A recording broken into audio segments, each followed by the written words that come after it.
This video presents a course plan to teach teachers about using branching scenarios for instruction. But first, a short history lesson. Over 100 years ago, a boy juiced a skunk. Not the entire skunk, just the stink sack part of the skunk. Then he put the juice into an unattended paint can being used to refinish his high school's radiators. The boy did this because he wanted school to be canceled. And his plan worked. The first morning the weather was cold enough, the heater was turned on and school was canceled. When confronted about his actions, the boy said that school was for sissies and he wasn't getting anything out of it. After a discussion with the principal and his father, the boy began attending school part-time while working full-time at a local creamery. After high school, he attended college during the day and worked full-time at night as a railroad telegram operator. After graduating college, what did the boy do? He became a high school teacher. His name was Ralph Tyler, and he is the father of backward design. Backward design imagines the desired end state for learners and asks the question, what needs to occur to make this desired end state a reality? Now imagine an office building full of hard-working nerds. Nerd senior leadership want instructional designs to be more engaging for distance and asynchronous learners. They send a mandate to the nerd trainers, demanding gamification, whatever that means, and anything else that would make distance learning more exciting. And so, one intrepid and comely trainer of the nerd trainers, who happens to be me, began to develop a course on branching scenarios based on backward design. The thing is, if you haven't designed branching scenarios before, they can be hard to do. So this can't just be any training. It should be a hands-on, real-world example-packed training. One that might just benefit from branching scenarios itself. Let's take a look at the plan. These are the foundational objectives. Learners will recall relevant best practices for different situations, identify information needed and methods of soliciting information from subject matter experts, successfully apply best practices and scenario structure to plan revisions, analyze current trainings and development and judge how well branching scenario techniques apply, and design a success decision path over the next work week that meets senior leadership requirements. To accomplish all this, learners will understand that branching scenarios are meant to make learners do something, not just become aware or memorize something.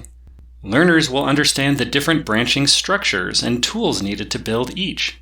And they will understand best practices they can refer back to in order to save time, money, and student attention.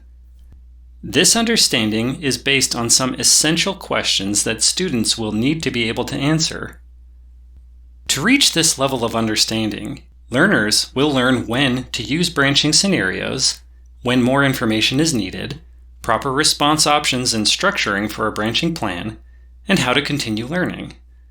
Learners will also need to acquire skills for narrative path planning and idea generation.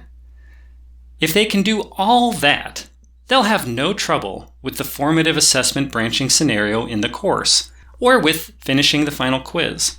And their job performance data will reflect what they have learned to do.